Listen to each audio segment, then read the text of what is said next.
Hey everyone, Davin here with another video. We're gonna focus today on Centipede once again. I've got a lot of positive feedback, especially from this guy who gave us the idea to kind of dive deeper into the Atari list to see how it compares specifically to the Atari 50th anniversary arcade from Arcade 1-Up. Let's take a look.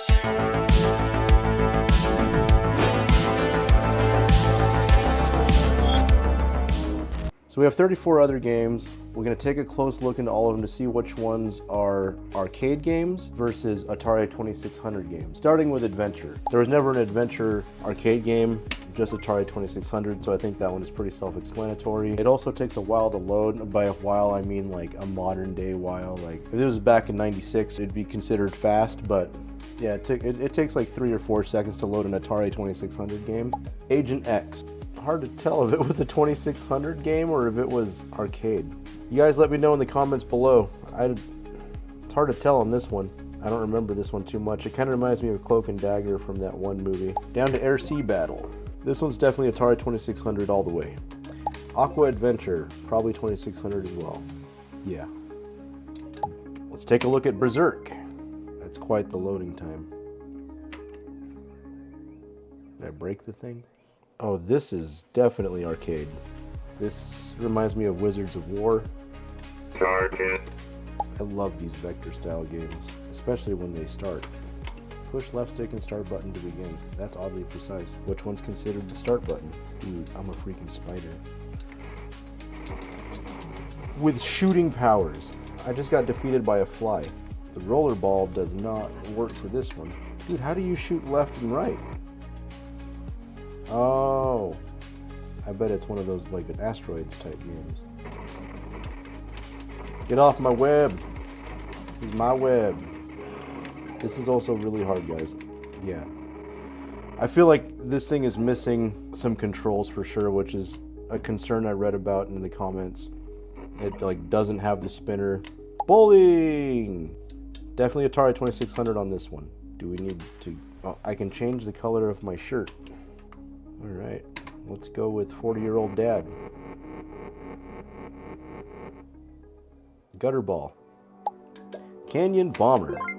Atari 2600 on this one. And that, my friends, is how the Grand Canyon was made. Circus Atari. That one is definitely going to be Atari 2600.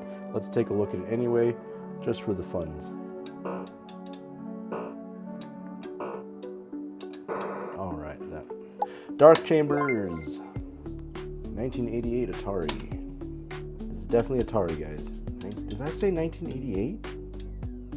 We had NES by then. Could this be one of those hidden gems? It looks spooky. Ooh, a gun. Desert Falcon.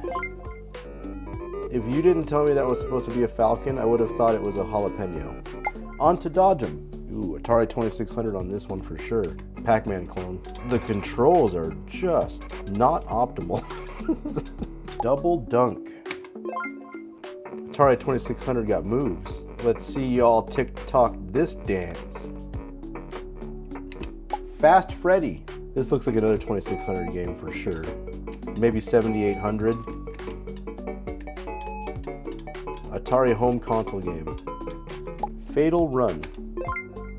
Alright, I don't know if this has like a finish line, but I just died anyway, so I guess that it lives up to its name. On to Fire Truck. I remember seeing this at my local arcade when it was still open. Oh, so this one does require the ball. I mean, it kind of looks Atari 2600-esque, but not really. Dude, this is why I'm not a public servant. I can't even do this in the 1980s virtual world. Food Fight. This one looks very arcade. This has got to be arcade. Yeah, this one looks very arcade. Again, this one looks very arcade. Looks like another one of those Wizards of War type games. iRobot. Oh, that's definitely arcade. Yeah, it says insert coins, dead giveaway. Maze Craze.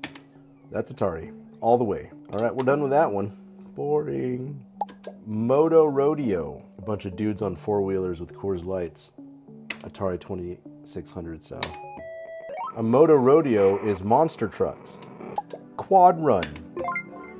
A lot of these require an instruction manual for sure. I'm gonna go before I get sucked into some portal. Quantum. RAM, okay. ROM, okay. Because no one put quarters in that one on purpose. Saboteur. 1983 Atari, this is definitely home console. Secret Quest. That one's home console. And I can't get it to start.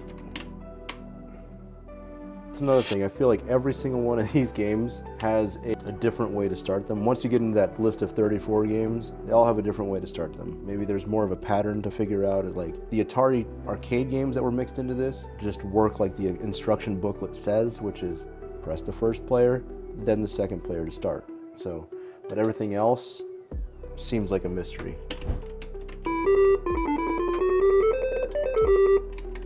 Well, this one's arcade.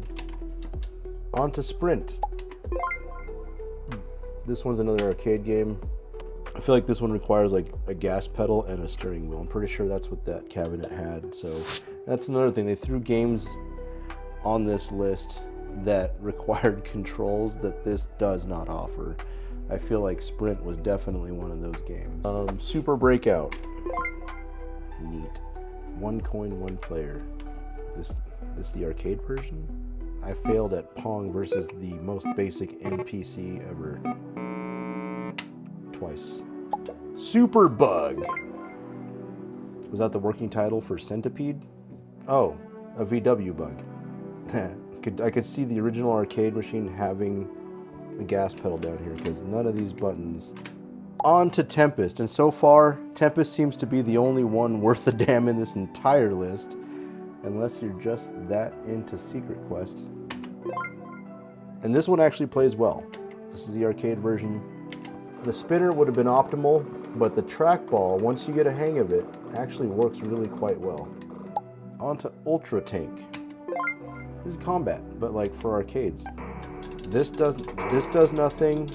This does nothing. This is virtually unplayable. Warlords. I remember this one on the Atari 2600. So this one would be pretty cool if it had like 4-player options, because these two guys over here aren't doing a damn thing.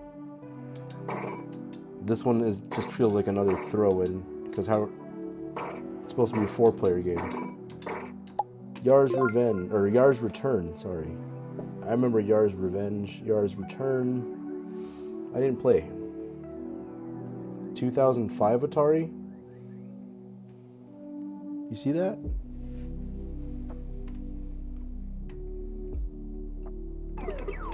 Whoa! Oh. This one's got like 3 dimensions. Oh. Onto Yars Revenge. I remember having this in the 2600 when I was a kid and wondering what the hell I was supposed to do. I never figured it out until like 10 years later. Because again, a lot of these games you had to have the instruction manual, and I bought these used. So overall, it's cool that they just threw a bunch of games on here to increase the value of the cabinet. However, most of them are unfortunately kind of sort of throwaways. The only one on here that is still worth your time, in my opinion, is Tempest.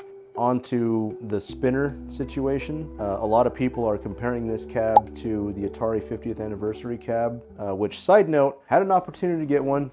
Wish I got it. It would have been a nice addition. It is a beautiful cab. I hear it's got some problems with the screen, but that cab has a joystick, a roller ball, and a spinner, which I think is completely optimal for having all of those Atari games. In this situation, however, with Centipede, the Ultra Cab by Basic Fun Arcade Classics, unfortunately, we don't have a spinner. And a lot of people were noticing, especially in comparison to my other cabs here, like right smack dab in the middle, being in between Turtles and X-Men. These two have great screens, while as this one, yes, it is something I forgot to mention in my last video. The screen is washed out. It did put a frown on my face, but what can you do? You just have to make do with what you paid for and have as much fun with it as you can, which is what we've been doing.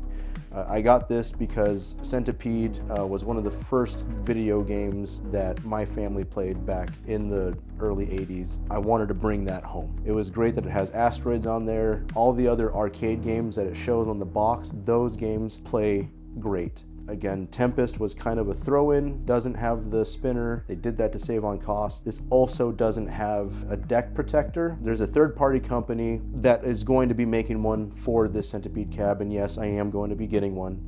You do need a deck protector for these. It's only a matter of time before you get a little too heated on a Centipede game and it started rubbing off the paint on these things. So unfortunately, they didn't put one on by default. Again, they are having to save on costs. A lot of people are saying that these were supposed to be a $400 unit by default, but due to the tariff situation, they had to increase the price to $500, which of course, they kind of sort of get you on that Amazon ad where the MSRP is $599.99. Then you get that coupon bringing it down to the price of $500. I want to thank you guys for your time. Thank you for tuning in, and thank you so much again for your ideas. This is hopefully going to be something that we do going forward, maybe one video a week. I want to give special thanks to my sister, who is the editor of these videos. She's the one who can make this ugly mug look great and make all of this look awesome. I'm going to link her Instagram in the comments below. Check it out. She has a lot of her own videos.